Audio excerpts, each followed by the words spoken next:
Hi everybody, so I'm sure if you are a TV watcher at all, you are well aware that we are in the last season of Mad Men right now. I know, it's so exciting, but I just have to admit that I actually am still on season 6. I'm catching up on Netflix right now, and I have been very inspired by a lot of different looks on the show, but especially by Draper and her makeup and hair.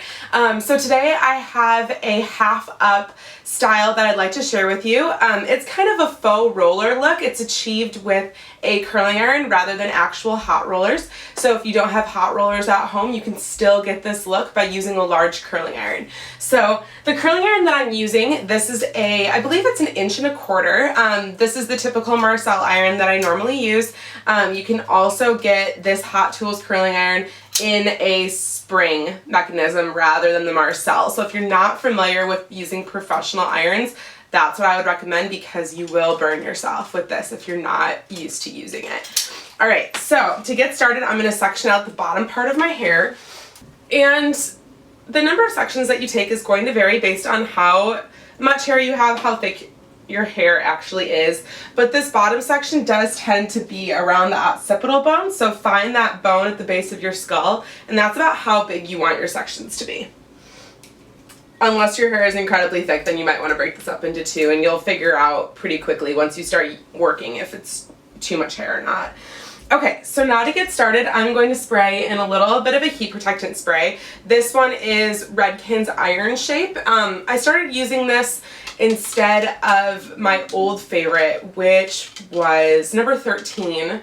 I can't even remember the name anymore, but that was my favorite. I don't like this one quite as much, I'm gonna be honest, but it still works. The thing that I like about their heat styling sprays, especially in the lighter, or the lighter holds, which are the higher, or the lower numbers, is they're not sticky, and they don't have too much hold. They're still a nice workable finish.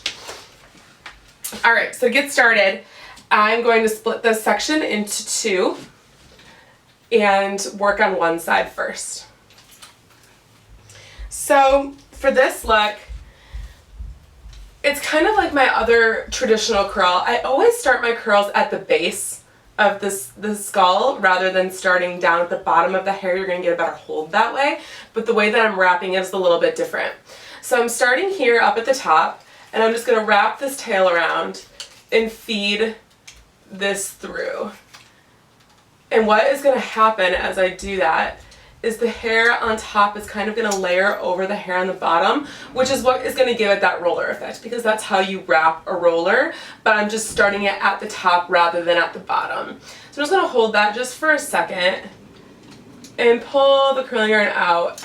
And ideally, I would be able to hold that curl into place without it falling like the way that it just did, but it's hard to get it to stay. So if it falls, just wrap it back up. And now I'm going to pin it into place. This is just a little metal beauty supply clip. You can use bobby pins, whatever you have on hand. And I'm just going to wrap that around the back. And it's kind of important where you wrap it. Make sure you place that clip somewhere that you're not going to get a weird ridge as it's drying. Don't place it like right here, because then you're going to get a kink right in the top. So I kind of like to hide it around the back and pin that curl into place. Now same thing over on this side.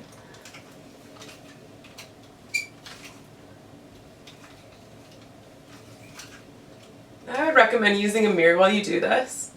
This is not the safest way to do it, looking into a camera, but you get the idea.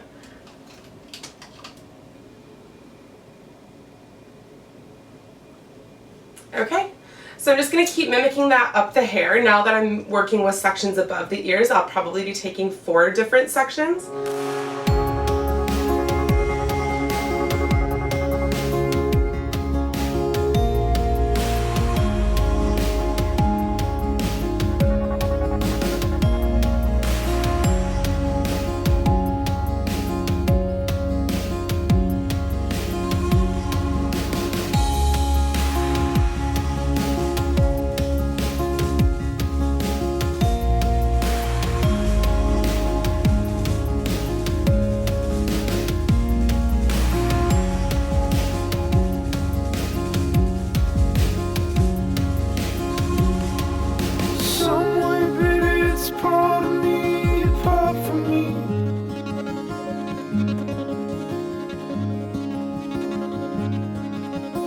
Now with this top section, because I am going to be pulling this look straight back, I'm going to be curling it without a part. So I'm going to start in the back with a horizontal section and work my way forward.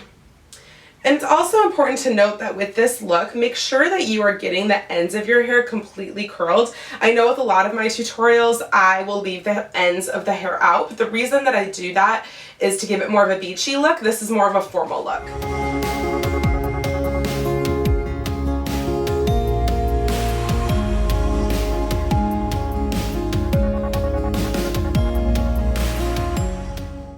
Also worth mentioning that all of these curls are being curled backwards away from the face to help with the hair lifting up in a way when I pull it back. If I was to be curling the hair forward, it would make it a lot harder to get a nice smooth bouffant up top. Now because I'm doing this without a mirror, I did miss a piece, so I'm going to go back and make sure that that's nice and curled. So if you happen to miss a piece, it's not that big of a deal. Just go back and curl it and then pin it on its own. Now you'll notice that this curl did fall out while I was doing the rest of my curls, which actually is okay. Normally the curls will cool pretty quickly because they're not setting on a hot iron anymore. So now what I'm going to do is I'm going to go in and just lightly spray all the curls that are still in and hit that one that fell as well. And now I'm going to go ahead and start removing the clips. If you like to leave them in a little bit longer while you do your makeup or something, it's not going to hurt. But as I said, I do feel like these cool pretty quickly. Okay, now that all the clips are removed, I'm going to go ahead and spray this again.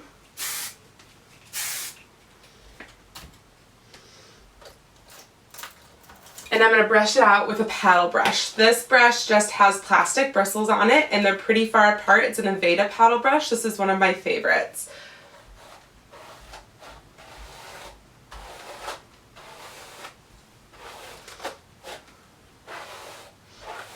Okay, and what you're going to be left with is this kind of big country hair, which is really fun. So if you wanted to just leave it like this, you're welcome, but I'm going to go ahead and do a half up style to kind of create that Mad Men bouffant look that Megan wears so often. So what I'm going to do is I'm going to start with my Big Sexy Hair powder play, sprinkle this throughout the roots. I don't need a ton more lift just because the way that that curl set, it created a lot of volume in the crown, but this is just going to give it a little bit more of a long lasting hold than it would if I just left it without product. Next I'm going to take my back combing brush, smooth that out. Anything around the hairline can be smoothed a little bit. And now I'm going to go in and just do a little bit of back combing down at the root here. Now, however much back combing you want is fine. You're just going to get totally different heights in your hair. I don't want mine to be too huge, so I'm not going to do a lot of back combing. I'm just going to go through and make sure this is really smooth. You don't want any of that teasing to show when the hair is finished. Now I'm going to arrange this hair by pulling it half up, taking my fingers right above the ears and up into an angle. So she normally wore her half up ponytails fairly high, so sit it a little bit further up on the crown rather than actually pulling it directly straight back, and that's going to give you more lift as well. So I'm just going to take a clear hairband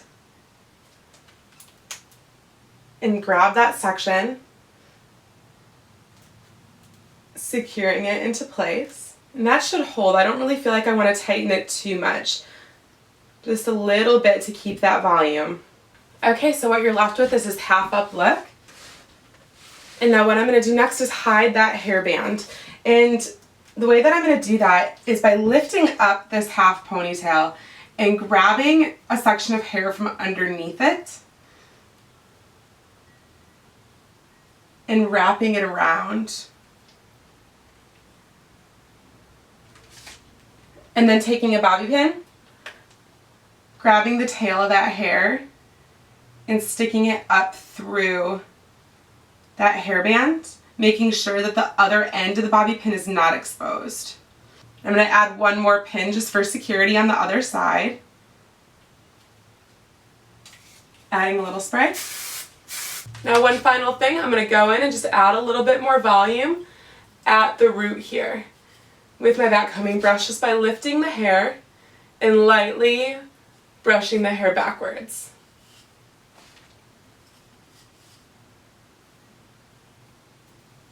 That's just going to add some extra body and fullness. Lightly run your hands through the ends, making sure that it's all laying down nice. And add some more spray. Okay, so that's all there is to it. The only other thing you need is some white eyeshadow and some really heavy cat eyeliner, and you will have that Mod Megan Draper look down. And I hope you guys don't save this look for just your next costume party. This is a great look for weddings, events, sometimes even just every day. So thank you so much for watching, and I hope you have an opportunity to give this a try soon.